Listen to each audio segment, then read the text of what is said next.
ҳабдаҳ ронандаи мототсикли финландӣ мехоҳанд таваҷҷӯҳи мақомоти ҳабдаҳ кишварро ба таҳсили духтарон ҷалб созанд.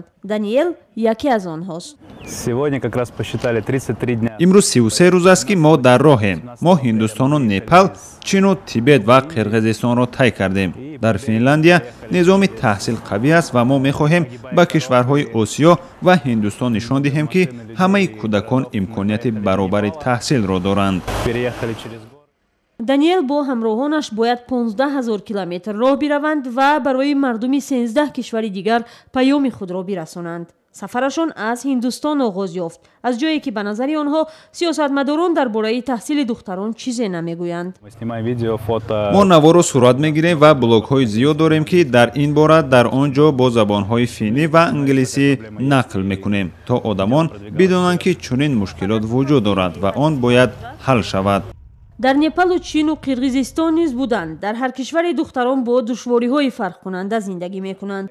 Илка Левас, яке аз фаъолони ин гурӯҳ, мегӯяд хабар гирифтан аз аҳволи духтарон дар ҳар кишвар фаҳми масъаларо осон мекунад.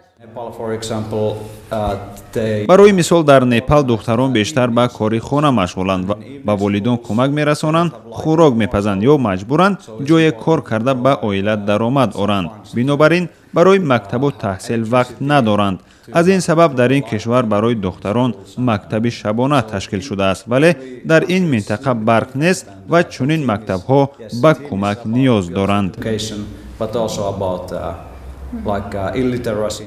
финҳо вазъи таҳсили духтарони тоҷикро аз намояндаи ЮНИСЕФ фаҳмиданд. Сабаби аслии тарки таҳсил кардани духтарони тоҷик дар синфҳои болоӣ ба гуфтаи Афирдита ба мушкили иҷтимоӣ ва иқтисодии хонаводаҳо вобаста аст.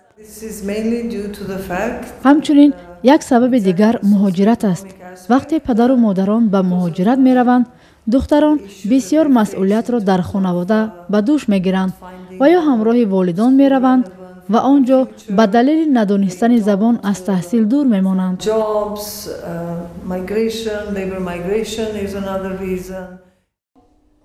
бар асоси як пажӯҳиши бунёди атфоли Созмони Милали Муттаҳид ё ЮНИСЕФ дар Тоҷикистон 30% наврасону ҷавонони аз 15 то 28 сола аз таҳсил, касбомӯзӣ ва ҷойи кор маҳруманд. аз ин теъдод 90%ро ҳам духтарон ташкил медоданд. бо ҳамин иттилоот гурӯҳи мототсиклронҳои финӣ ба Узбекистон раҳсипор гардиданд.